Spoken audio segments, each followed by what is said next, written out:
Hello friends, welcome back to my channel commercial ज्ञान basics to advanced. तो आज का टॉपिक हम लेंगे business oriented, that is entrepreneur and intrapreneur. कई बार होता है कि हम एंटरप्रेन्योरशिप या एंटरप्रेन्योर जब पढ़ते हैं तब हम उसका सही मीनिंग इंट्राप्रेन्योर से डिफ्रेंशिएट नहीं कर पाते। तो आज हम वही समझेंगे कि एंटरप्रेन्योर और इंट्राप्रेन्योर कैसे दोनों अलग अलग टर्म्स हैं। तो आइए देखते हैं। तो जो हमारा वीडियो फर्स्ट टाइम देख रहे हैं तो उनके लिए हम बता दें, माय नेम इज शताब्दी पॉल। आज का टर्म है एंटरप्रेन्योर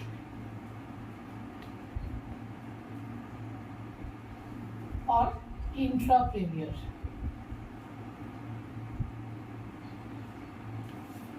एंटरप्रेन्योर और इंट्राप्रेन्योर। तो एंटरप्रेन्योर जो है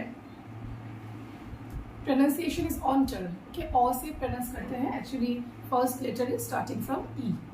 तो यहाँ पे आप देख सकते हैं जो एंटरप्रेन्योर है वो एक फर्म या बिजनेस एंटरप्राइज को स्टार्ट करते हैं।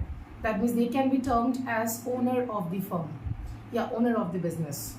जो एंटरप्रेन्योर है वही कैपिटल इन्वेस्ट करते हैं, वही सब रिसोर्सेस इन्वेस्ट करते हैं,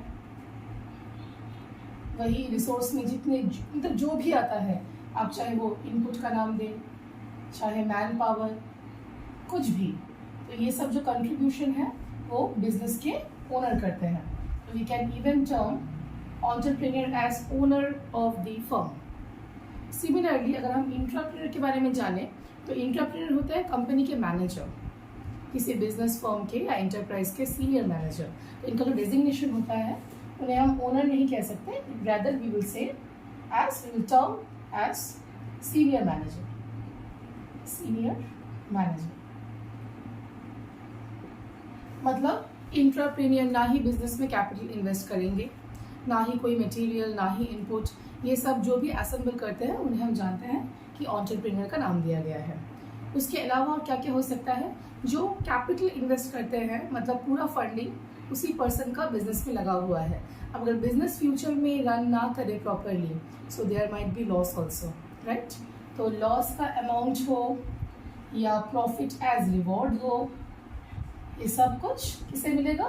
डेफिनेटली, क्योंकि एंटरप्रेन्योर ही सब कुछ बिजनेस में इन्वेस्ट कर रहे हैं। तो प्रॉफिट का जो भी कंट्रीब्यूशन है, जो भी हिस्सा है, complete they will not distribute to anyone. Okay, तो प्रॉफिट का भाग और loss everything will be borne by the entrepreneur. Similarly senior manager को सिर्फ उनका रेम्यूनरेशन दिया जाएगा and which is basically fixed in nature. तो हम लोग यहाँ पे रिवॉर्ड के तौर पे रेम्यूनरेशन भी मेंशन कर सकते हैं, मतलब सैलरी, रेम्यूनरेशन, कुछ भी, क्योंकि यहाँ पे हम फिक्स सैलरी बता रहे हैं। यहाँ पे कोई भी इन्वेस्टमेंट सीनियर मैनेजर या इंट्राप्रेन्योर द्वारा नहीं किया जा रहा है। जो भी अमाउंट है that is only being employed.